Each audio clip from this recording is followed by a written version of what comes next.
ನಮಸ್ಕಾರ ವೀಕ್ಷಕರೇ, ನಾನು ನಿಮ್ಮ ರಮೇಶ್ ಗುರೂಜಿ. ಹಣದ ಅಭಿವೃದ್ಧಿಯಲ್ಲಿ ತುಂಬ ಜನ ತುಂಬ ಹಿಂದೆ ಬಿದ್ದಿದ್ದಾರೆ. ಅದರಿಂದ ನಾನು ಕೆಲವೊಂದು ಪರಿಹಾರಗಳನ್ನು ನಾನು ನಿಮಗೋಸ್ಕರ ತಿಳಿಸ್ಕೊಡ್ತೀನಿ ವೀಕ್ಷಕರೇ. ಇದನ್ನು ನೀವು ಸದುಪಯೋಗ ಪಡಿಸ್ಕೊಳ್ಬೇಕು.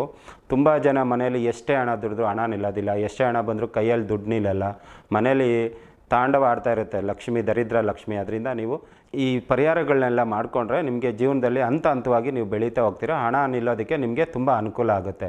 ಇದು ಯಾವ ಥರ ಮಾಡ್ಕೋಬೇಕು ಅಂತಂದರೆ, ಮೊದಲಿಗೆ ನಿಮ್ಮ ಮನೇನ ನೀವು ತುಂಬ ಶುದ್ಧವಾಗಿ ಇಟ್ಕೋಬೇಕು. ಯಾವ ಥರ ಅಂತಂದರೆ, ಪ್ರತಿದಿನ ನೀವು ಮನೆ ಒರೆಸ್ಬೇಕಾದ್ರೆ ಅದಕ್ಕೆ ಒಂದು ಸ್ವಲ್ಪ ಅರಿಶಿಣದ ಪುಡಿ, ನೀರಿಗೆ ಒಂದು ಸ್ವಲ್ಪ ಉಪ್ಪು, ಅರಿಶಿಣದ ಪುಡಿ ಹಾಕಿ ಒಂದು ಸ್ವಲ್ಪ ಬೇಕಾದರೆ ಹಸುವಿನ ಗೋಮೂತ್ರ ಅದನ್ನು ಹಾಕಿ ಒಂಚೂರು ಮನೇನ ನೀವು ಮೂಲೆ ನೀಟಾಗಿ ಒರೆಸಿ ಗುಡಿಸಿ ಮನೇನ ತುಂಬ ಶುದ್ಧವಾಗಿ ಇಟ್ಕೊಂಡ್ರೆ ನಿಮಗೆ ಮನೆ ಶುದ್ಧಿ ಆಗುತ್ತೆ. ಮೊದಲಿಗೆ ನಿಮ್ಮ ಮನೇನ ನೀವು ತುಂಬ ಎಷ್ಟು ಶುದ್ಧವಾಗಿ ಇಟ್ಕೊಳ್ತೀರೋ ಅಷ್ಟು ನಿಮಗೆ ವೈಬ್ರೇಷನ್ನು ತುಂಬ ಪಾಸಿಟಿವ್ ವೈಬ್ಸ್ ಬರುತ್ತೆ ಮನೆಯಲ್ಲಿ.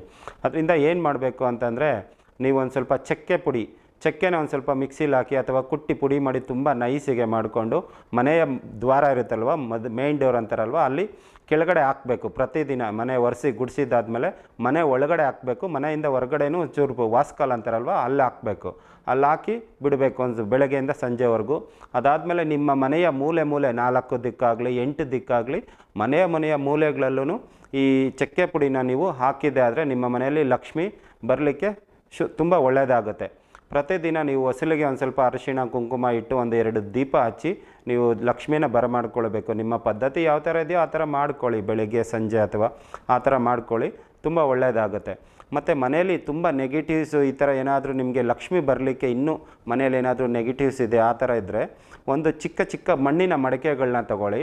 ಆ ಮಣ್ಣಿನ ಮಡಿಕೆಗಳಿಗೆ ಒಂದು ಸ್ವಲ್ಪ ಉಪ್ಪು, ಆಮೇಲೆ ಒಂದು ಸ್ವಲ್ಪ ಅರಿಶಿಣದ ಪುಡಿ ಮತ್ತು ಕಾಳು ಮೆಣಸು, ಪೆಪ್ಪರ್ ಅಂತಾರೆ, ಅದನ್ನು ಹಾಕಿ ತುಂಬಬೇಕು. ಫುಲ್ಲು ಮೇಲೆ ಬರೋವರೆಗೂ ಫುಲ್ಲು ಲೆವೆಲ್ವರೆಗೂ ತುಂಬಿಟ್ಟು ಅದಕ್ಕೆ ಒಂದು ಕೆಂಪು ಬಟ್ಟೆ ಇಟ್ಟು ಒಂದು ಕೆಂಪು ದಾರದಲ್ಲಿ ಸುತ್ತಿ ಅದಕ್ಕೆ ಒಂದು ಸ್ವಲ್ಪ ಅರಿಶಿಣ ಕುಂಕುಮ ಇಟ್ಟು ದೇವ್ರ ಮನೇಲಿ ಇಟ್ಟು ಪೂಜೆ ಮಾಡಿ ಅದನ್ನು ನೀವು ನಿಮ್ಮ ಮನೆಯ ಪ್ರತಿ ಮೂಲೆಯಲ್ಲೂ 4 ದಿಕ್ಕಾಗಲಿ ಅಥವಾ 8 ದಿಕ್ಕಾಗಲಿ ನಿಮ್ಮ ಮನೆಯ ಮೂಲೆಗಳಲ್ಲಿ ಅದನ್ನು ಇಟ್ಟು ಒಂದು ವಾರ 15 ದಿನ ಅಥವಾ 1 ತಿಂಗಳವರೆಗೂ ಅದನ್ನು ಬಿಟ್ಟು ಪ್ರತಿ ತಿಂಗಳು ಅಥವಾ 15 ದಿನಕ್ಕೊಮ್ಮೆ ಅದನ್ನು ನೀವು ಬದಲಾಯಿಸ್ತಾ ಬರ್ತಾ ಇರಬೇಕಾದ್ರೆ ನಿಮ್ಮ ಮನೆಯಲ್ಲಿ ಅತಿ ಹೆಚ್ಚು ಹಣ ನಿಲ್ಲುತ್ತೆ. ನಿಮ್ಮ ಮನೆಯಲ್ಲಿರೋ ನೆಗೆಟಿವ್ಸು ತುಂಬ ಪಾಸಿಟಿವ್ ಬರ್ತಾ ಇರುತ್ತೆ, ನೆಗೆಟಿವ್ಸ್ ಎಲ್ಲ ಹೊರಟು ಹೋಗುತ್ತೆ, ತುಂಬ ಒಳ್ಳೆಯದಾಗುತ್ತೆ.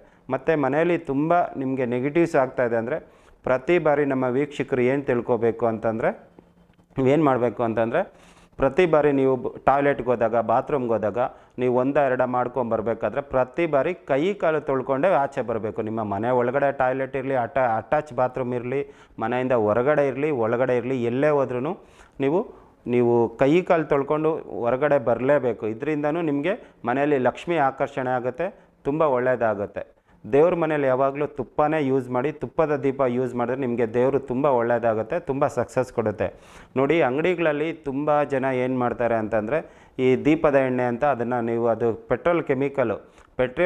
ಪೆಟ್ರೋಲಿಯಂ ಪ್ರಾಡಕ್ಟ್ನ ನೀವು ಯೂಸ್ ಮಾಡಿಕೊಂಡು ನೀವು ದೇವರಿಗೆ ಎಷ್ಟೇ ದೀಪ ಹಚ್ಚಿದ್ರೂ ನಿಮಗೆ ಯಾವುದೇ ರೀತಿ ನಿಮಗೆ ಅನುಕೂಲ ಆಗೋದಿಲ್ಲ. ನಮ್ಮ ಪೂರ್ವದ ಅಜ್ಜಿ ತಾತ ಇವರೆಲ್ಲ ತುಂಬ ತುಪ್ಪದ ದೀಪನ ಅತಿ ಹೆಚ್ಚು ಯೂಸ್ ಮಾಡ್ತಾಯಿದ್ರು, ತುಪ್ಪಗಳನ್ನ ಯೂಸ್ ಮಾಡಿಕೊಂಡು ಬರ್ತಾಯಿದ್ರು. ನೀವೆಲ್ಲೇ ದೇವಸ್ಥಾನದಲ್ಲಾಗಲಿ ಮನೆಯಲ್ಲಾಗಲಿ ನಿಮ್ಮ ಮನೆಯಲ್ಲಿ ನಿಮಗೆ ಒಳ್ಳೆಯದಾಗಬೇಕು ಅಂತಂದರೆ ನೀವು ಅತಿ ಹೆಚ್ಚು ತುಪ್ಪದ ದೀಪನೇ ಯೂಸ್ ಮಾಡಿ, ತುಂಬ ಒಳ್ಳೆಯದಾಗುತ್ತೆ. ದೇವರು ನಿಮಗೆ ತುಂಬ ಒಳ್ಳೇದು ಮಾಡುತ್ತೆ. ಯಾವಾಗಲೂ ದೇವ್ರ ಮನೆಯಲ್ಲಿ ಪೂಜೆ ಮಾಡಬೇಕಾದ್ರೆ ನೀವು ಒಂದು ಸ್ವಲ್ಪ ನೈವೇದ್ಯ ಇಟ್ಟು ಆ ನೈವೇದ್ಯಕ್ಕೆ ಒಂದು ಸ್ವಲ್ಪ ಹಾಲು ಮತ್ತು ತುಪ್ಪನ ಮಿಕ್ಸ್ ಮಾಡಿ ಅದಕ್ಕೊಂದು ಸ್ವಲ್ಪ ಪಚ್ಚಕರ್ಪೂರ, ಒಂದು ತುಳಸಿ ದಳ ಹಾಕಿ ದೇವರಿಗೆ ನೈವೇದ್ಯ ಇಟ್ಟು ನೀವು ಪೂಜೆ ಮಾಡಿದ್ದೆ ಆದರೆ ನಿಮ್ಮ ಮನೆಯಲ್ಲಿ ಲಕ್ಷ್ಮಿ ಒಲಿತಾಳೆ, ನಿಮಗೆ ತುಂಬ ಅನುಕೂಲಕರವಾಗಿರುತ್ತೆ. ನೀವು ಎಲ್ಲ ರೀತಿಯಿಂದ ಒಳ್ಳೆಯದಾಗುತ್ತೆ ವೀಕ್ಷಕರೇ. ಇನ್ನೂ ಹೆಚ್ಚಿನ ರೀತಿಯಲ್ಲಿ ನಿಮಗೇನಾದರೂ ಪರಿಹಾರಗಳು ಬೇಕು ಅಂದರೆ ನಮ್ಮನ್ನು ಸಂಪರ್ಕಿಸಬಹುದು ವೀಕ್ಷಕರೇ. ನಮಸ್ಕಾರ.